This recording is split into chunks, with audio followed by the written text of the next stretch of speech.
نحمده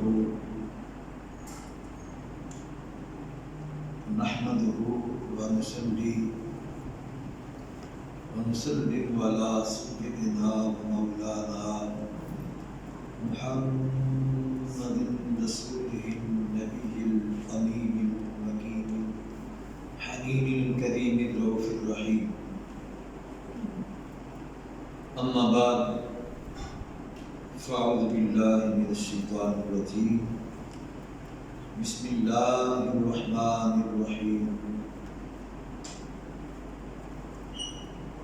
فقد قال الله تبارك وتعالى في الكلام المجيد والفرقان الحميد: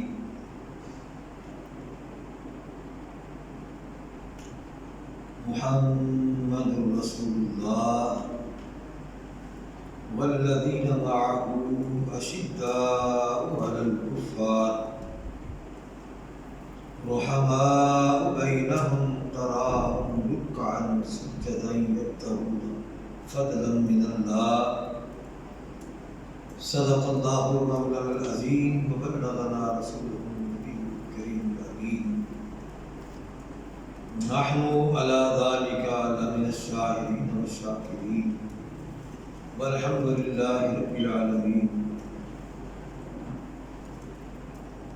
فقد قال الله تبارك وتعالى في شان حق حبيبه مخبرا وآمرا: إن الله وملائكته يصلون على النبي يا أيها الذين آمنوا صلوا عليه وسلموا تسليما. الصلاة والسلام عليك يا سيدي يا رسول الله وعلى آلك وأصحابك يا سيدي يا حبيب الله. الصلاة والسلام عليك يا سيدي يا رحمة للعالمين وعلى آلك وأصحابك يا سيدي يا خاتم النبيين والمرسلين والحمد لله رب العالمين. رب اشرح لي صدري ويسر لي أمري واحلل عقدة من لساني يفقهوا قولي. مولاي صل وسلم دائما أبدا على حبيبك خير خلق كلهم. اللہ کی حمد و ثنا حضور سید عالم فخر آدم و بنی آدم حضرت محمد مصطفیٰ صلی اللہ علیہ وآلہ وسلم کی بارگاہ کے اندر ہدیہ درود و سلام عرض کرنے کے بعد آج ماہ ذی الحج مبارک کی 15 تاریخ ہے. باخلاف روایات 18 ذی الحج یا 24 ذی الحج کو خلیفۃ المسلمین امیر المومنین داماد رسول خلیفہ ثالث سیدنا عثمان غنی رضی اللہ تعالی عنہ کا یوم شہادت ہے. اسی مناسبت سے آج کی گفتگو ہم نے آپ کے چند مناقب بیان کرنے کے لیے مختص کیا ہے. یعنی مناقب سیدنا عثمان غنی رضی اللہ تعالیٰ عنہ. اور اس سلسلے میں ایک اور بھی ایک عظیم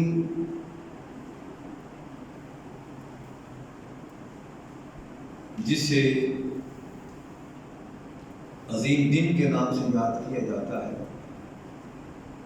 یوم غدیر خم، اسے عید غدیر بھی کہا جاتا ہے، اور یہ حجۃ الوداع سے واپسی پہ غدیر خم کے مقام پہ نبی کریم صلی اللہ علیہ وآلہ وسلم کے حدیث پاک، اس پہ انشاءاللہ ہم گفتگو آئندہ جمعۃ المبارک کے موقع پہ کریں گے۔ آج کے لیے ہم نے سیدنا عثمان غنی رضی اللہ تعالیٰ عنہ کے مناقب کے لیے مختص کیا ہے۔ ہم نے سورہ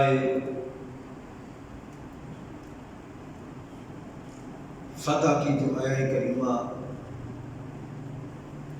تلاوت کی، محمد رسول اللہ، حضرت محمد صلی اللہ علیہ وآلہ وسلم اللہ کے رسول ہیں، والذین معہ، وہ لوگ جو آپ کے ساتھ ہیں، اشداء علی الکفار، کافر پر بڑے سخت ہیں، رحماء بینہم، آپس میں بڑے رحم دل ہیں، بڑے مہربان ہیں، تراہم رکعا سجدا یبتغون فضلا من اللہ، تو دیکھے گا ان کو رکوع کرتے ہوئے، سجدہ کرتے ہوئے، اللہ کی رضا طلب کرتے ہوئے۔ اس میں علماء تفسیر نے جو بات ارشاد فرمائی،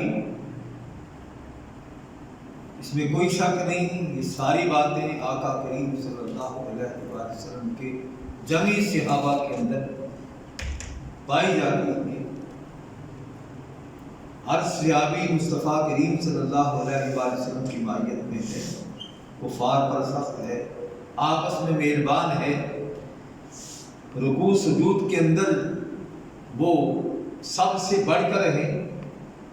لیکن یہاں پہ علماء تفسیر نے اس آیہ کریمہ سے جو استنباط کیا ہے، اس سے مراد چاروں خلفائے راشدین مراد ہیں، اور جو ترتیب خلافت کی ہے اسی ترتیب کو مد نظر رکھتے ہوئے مائیت سب کو نصیب تھی، لیکن مائیت خاصہ جو تھی وہ فقط حضرت ابوبکر صدیق کی حاصل تھی۔ اب تفصیل کا وقت نہیں کہ ابوبکر صدیق، کوئی ایسا مقام نہیں جس مقام پہ ابوبکر صدیق مصطفیٰ کی مائیت میں نہیں۔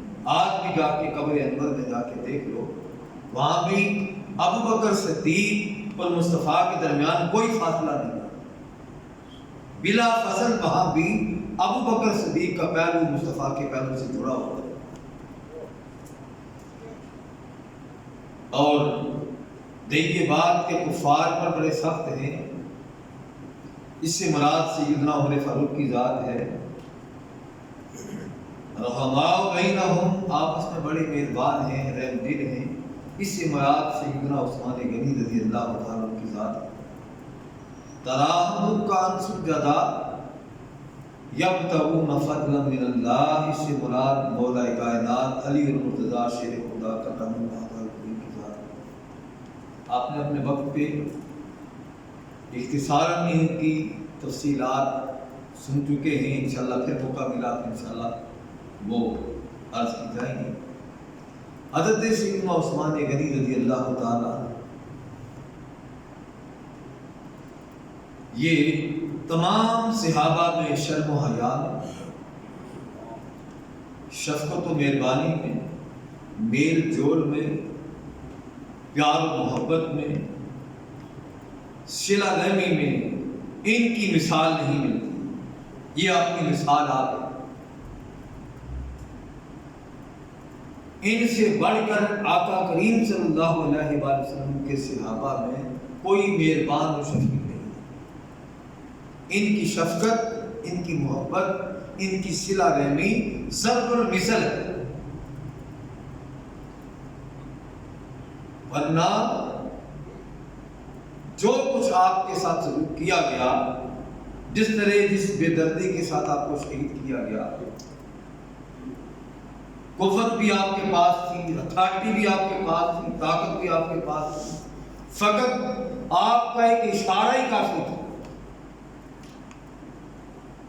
ان بلوائیوں کو پکڑ کے گرفتار کر لیا جاتا، قید کر دیا جاتا،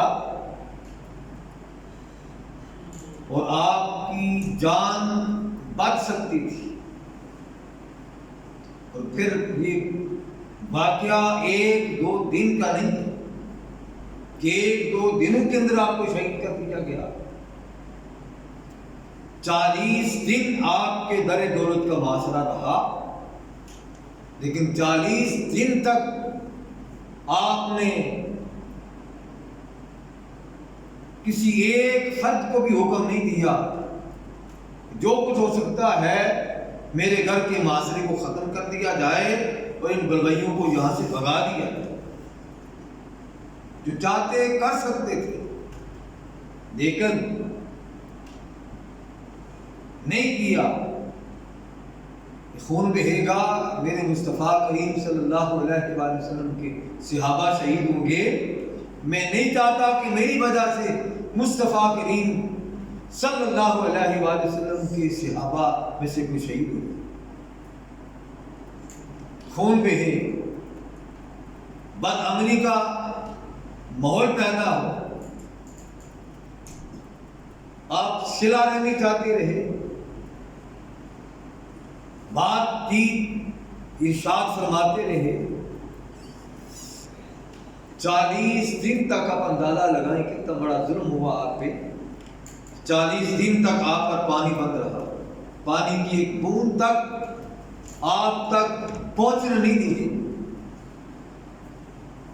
بلوائی آپ کے گھر کا محاصرہ کر کے کھڑے تھے.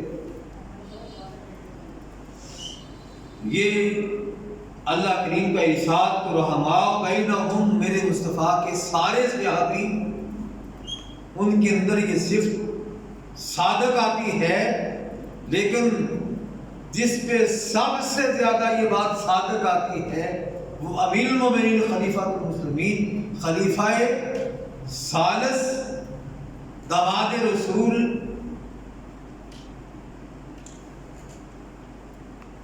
ذوالنورین حضرت سیدنا عثمان غنی رضی اللہ تعالیٰ عنہ کی ذات.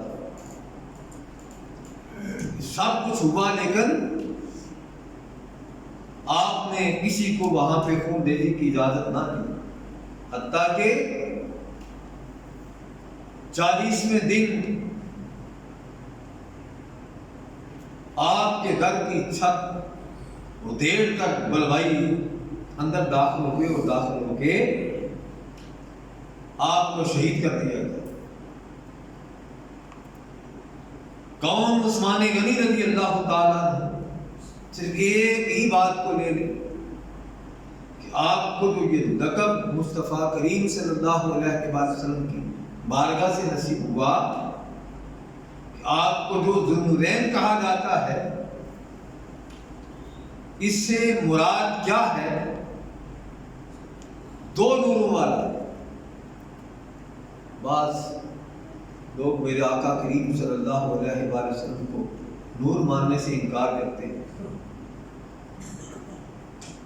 اور جب بات آتی ہے حضرت عثمان غنی کی تو بے دھڑک ہر کوئی کہتا ہے ذوالنورین، 2 نوروں والا. اس میں کوئی بھی شخص ہچکچاہٹ محسوس نہیں کرتا. بے دھڑک کیا دیتا ہے؟ عثمان غنی ذوالنورین، 2 نوروں والا. حضرت عبید اللہ بن عدی رضی اللہ تعالی عنہ اور حضرت عبداللہ بن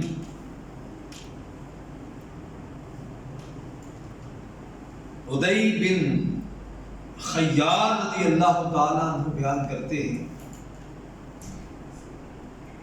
کہ حضرت عثمان بن عفان رضی اللہ تعالی عنہ نے ارشاد فرمایا، بے شک اللہ تعالیٰ نے حضور نبی اکرم صلی اللہ علیہ وآلہ وسلم کو حق کے ساتھ بھیجا، اور میں ان لوگوں میں سے تھا جنہوں نے آقا کریم صلی اللہ تعالی علیہ وآلہ وسلم کی دعوت پہ لبیک کہا اور اس پر ایمان لائے جو حضور نبی اکرم صلی اللہ علیہ وآلہ وسلم کو دے کے بھیجا گیا تھا۔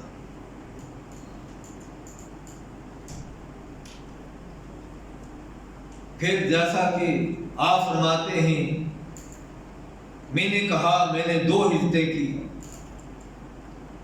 حضور نبی اکرم صلی اللہ علیہ وآلہ وسلم کی رشتہ دامادی پایا، میں نے حضور نبی اکرم صلی اللہ علیہ وآلہ وسلم کے دست حق پرست پر بیعت کی،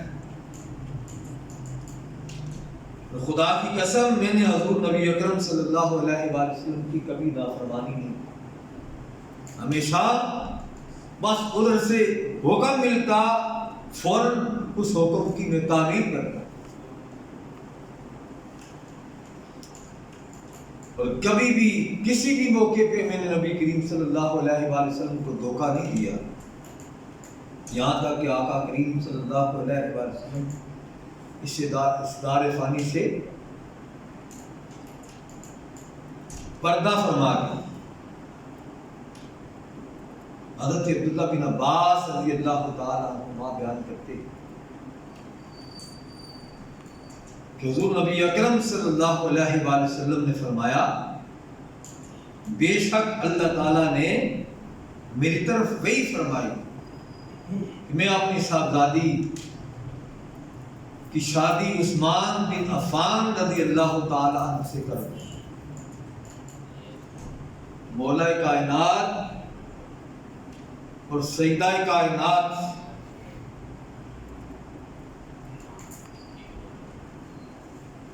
علیہ السلام ان دونوں کا بھی عقد اللہ کے حکم سے ہوا، اور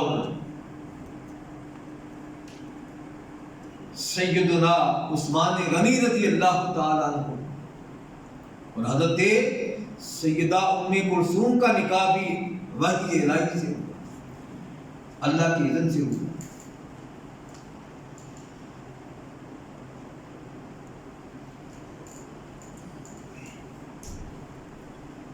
اس سے ام ایاس رضی اللہ تعالی عنہ نے بیان کیا، وہ فرماتی ہیں کہ حضور نبی اکرم صلی اللہ علیہ وآلہ وسلم کو فرماتے ہوئے میں نے سنا کہ عثمان کی شادی اپنی صاحبزادی ام کلثوم سے وحی الہی کے بنا پر کی، جب حضرت سیدہ رقیہ رضی اللہ تعالی عنہا کا وصال ہو گیا، اور یہ وصال ان دنوں میں ہوا جب معرکہ بدر برپا ہوا، آپ بیمار تھی اور حضرت عثمان غنی رضی اللہ تعالی عنہ نے آقا کریم صلی اللہ علیہ وآلہ وسلم سے جہاد میں شرکت کی اجازت طلب کی، عرض کی یا رسول اللہ مجھے جہاد میں جانے کی اجازت عطا فرمائیں۔ آقا کریم صلی اللہ علیہ وآلہ وسلم فرمایا اے عثمان تم رقیہ کی تیمارداری کرو، اللہ کریم تجھے بدری صحابہ کے برابر اجر عطا فرمائے گا۔ یعنی ادھر حضرت رقیہ کی وہ تیمارداری کر رہے ہیں، دیکھ بھال کر رہے ہیں، اس وقت کس قدر افراد کی ضرورت تھی۔ آقا کریم چاہتے ارشاد فرماتے رقیہ کو اللہ کریم سے دے دے گا یا اپنی بارگاہ میں بلا لے گا، خیر ہے تم جہاد کے لیے نکلو، لیکن ایسا نہیں فرمایا، فرمایا تم رقیہ کی تیمارداری پہ مامور رہو، اس کی دیکھ بھال کرتے رہو، اللہ کریم تجھے بدری صحابہ کے برابر اجر عطا فرمائے۔ اور حدیث طیبہ کے اندر ہے کہ جب یہ معرکہ بدر، اس میں اللہ کریم نے آقا کریم کو عظیم فتح عطا فرمائی، صحابہ کرام فتح یاب ہو گئے۔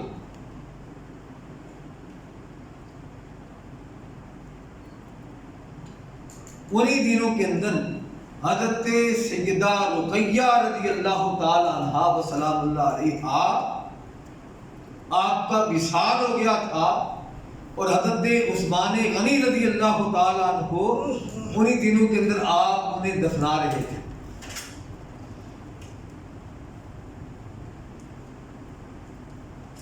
کون؟ عثمان غنی رضی اللہ تعالی عنہ۔ پھر حدیث طیبہ کے اندر ہے کہ جس طرح بدری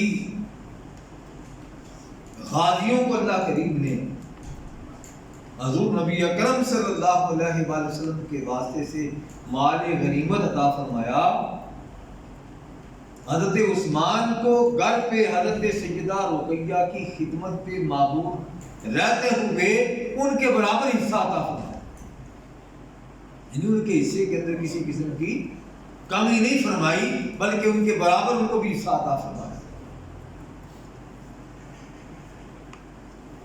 اسی طرح اب یہ روایات جو ہیں جو ابھی ہم نے بیان کی ہیں، سب سے پہلے امام احمد بن حنبل نے یہ روایت بیان کی، پھر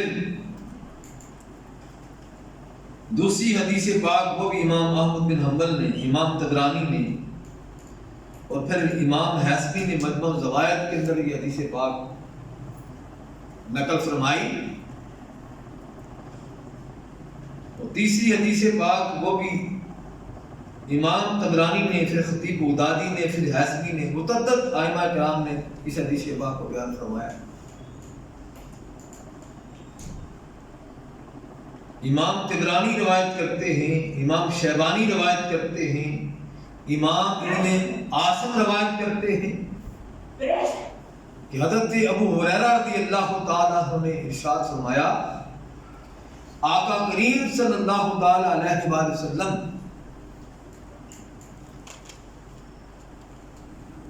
اپنی صاحبزادی کی قبر پر کھڑے ہوئے، جو حضرت عثمان کی نگاہ میں تھی، یہ سیدہ ام کلثوم کی وفات کا واقعہ،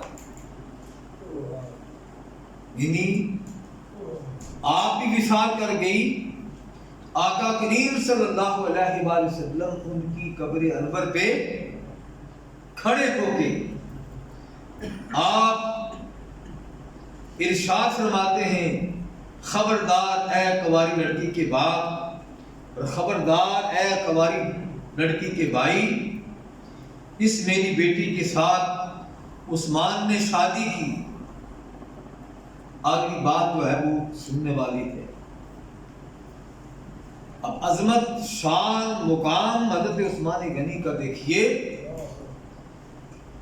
کہ آقا کریم فرماتے ہیں قبر پہ کھڑے ہو کے، ابھی تازہ بیٹی کو دفنا رہے ہیں، اس وقت باپ کا جو غم ہوتا ہے وہ باپ ہی جانتا ہے کس قدر اسے غم ہوتا ہے۔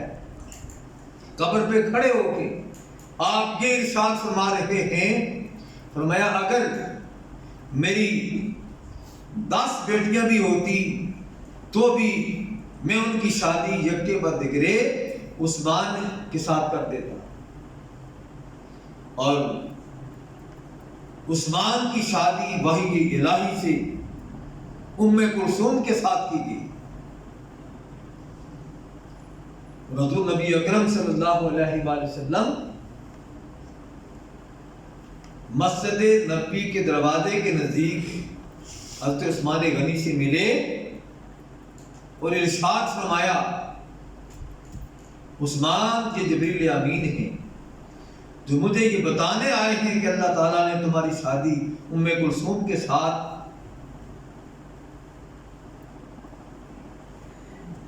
کر دی ہے۔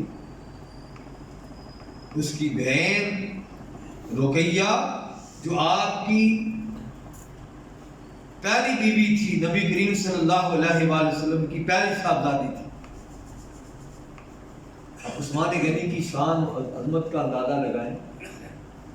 اللہ کریم آقا کریم صلی اللہ علیہ وآلہ وسلم کی بیٹیوں کے عقد بھی آپ نے اذن سے اللہ کریم فرما رہا. کیا وہ خدا آپ نے نبی ازواجی زندگی کو، نبی کی شادی کو، نبی کی نکاح کو آپ نے اذن کے بغیر کر سکتا ہے؟ اور نبی کریم صلی اللہ علیہ وآلہ وسلم اللہ کے اذن کے بغیر کسی عورت کے ساتھ نکاح کر سکتے ہیں؟ نہیں. جتنی بھی ازواج مطہرات کے ساتھ چاہے اعلان نبوت سے پہلے ہوئی یا اعلان نبوت کے بعد، پہلے تو ایک ہی تھی اور اعلان نبوت کے بعد وہ بھی منشا خداوندی سے ہوئی، اللہ کی رضا سے ہوئی. حضرت خدیجہ کا نکاح بھی منشا خداوندی سے ہوگا. اور یک کے بعد دیگرے حضرت حفصہ ہو، حضرت عائشہ صدیقہ ہو یا ماریہ قبطیہ ہو، ان سب کے ساتھ جو نکاح ہوا وہ بھی باذن الہی ہوا. اب ان ازواج مطہرات میں سے کسی کی عظمت کے اندر، شان کے اندر، مقام کے اندر، مرتبے کے اندر اگر کوئی انسان شک کرتا ہے، کوئی شخص شک کرتا ہے، وہ شخص اس کا ایمان ناقص ہے، وہ ایمان سے خارج ہو جاتا ہے، وہ بے ایمان ہو کے مرے گا، ایمان اسے نصیب نہیں ہوگا. نبی پاک صلی اللہ علیہ وآلہ وسلم کی تمام ازواج مطہرات کے بعد طاہرہ پاکیزہ جس کی بھی نسبت مصطفیٰ سے ہو گئی، اللہ کریم نے اسے ممتاز کر دیا، اسے طیب اور طاہر کر دیا، اسے پاکیزہ کر دیا، اسے نکھار کر دیا، اسے صاف ستھرا کر دیا. حضرت عثمان غنی رضی اللہ تعالی عنہ آقا کریم صلی اللہ علیہ وآلہ وسلم فرما رہے ہیں، اے عثمان، یہ جبریل امین ہیں جو یہ فرما رہے ہیں عثمان کا نکاح ان کی پہلی ہمشیرہ حضرت رقیہ رضی اللہ تعالیٰ عنہ کے حق کے مار کے برابر وہ مقرر کر کے نکاح عثمان غنی کے ساتھ، یعنی جو حق کے مار رقیہ کا تھا وہی حق کے مار کلثوم کا مقرر کر کے اس کا نکاح عثمان غنی کے ساتھ کرتے. کیسی شان ہے، کیسی عظمت ہے حضرت سیدنا عثمان غنی رضی اللہ تعالیٰ عنہ، کیسا مرتبہ و مقام ہے، کیسی شان آپ نے پائی ہے. اسی طرح امام طبرانی روایت کرتے ہیں اور امام حسنی مجمع زوائد کے اندر روایت کرتے ہیں کہ حضور نبی اکرم صلی اللہ تعالی علیہ وآلہ وسلم کی دوسری صاحبزادی اس سے بیان کرنے والی حضرت اسماء رضی اللہ تعالی عنہا ہے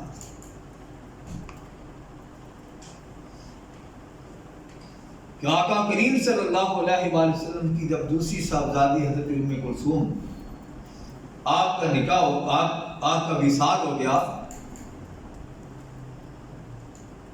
آپ کے وصال کے بعد حضور نبی اکرم صلی اللہ علیہ وآلہ وسلم نے فرمایا عثمان کی شادی کراؤ.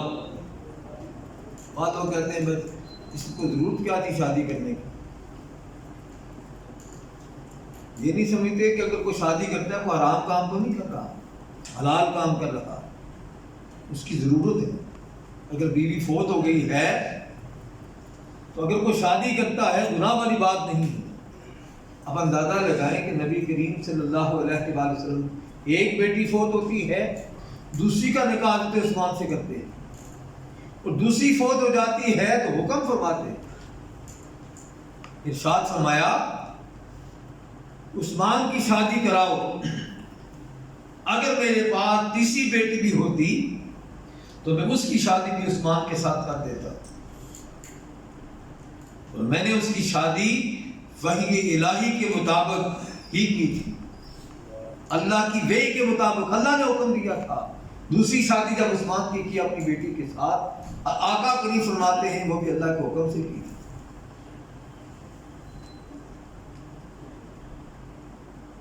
اب حضرت عبداللہ بن عمر رضی اللہ تعالی عنہما بیان کرتے ہیں کہ مجھے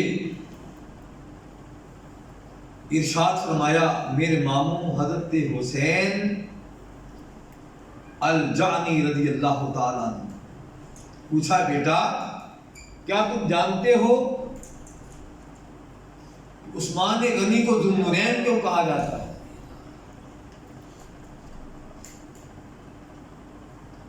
میں نے کہا میں نہیں جانتا، مجھے نہیں معلوم کہ اس کی کیا وجہ ہے انہیں ذو النورین کا، یعنی یہ ذو النورین کا لقب آج کا نہیں ہے، یہ کسی 14ویں صدی میں انہیں کسی نے ذو النورین کا لقب نہیں دیا۔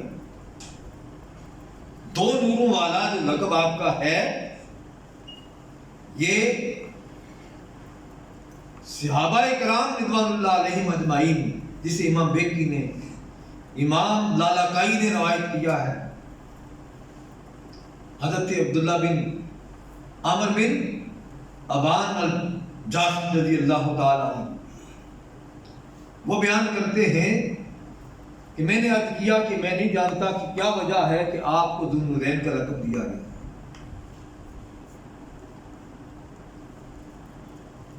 انہوں نے فرمایا کیونکہ اللہ تعالیٰ نے جب سے حضرت آدم علیہ السلام کو پیدا فرمایا اس وقت سے لے کے تا قیام قیامت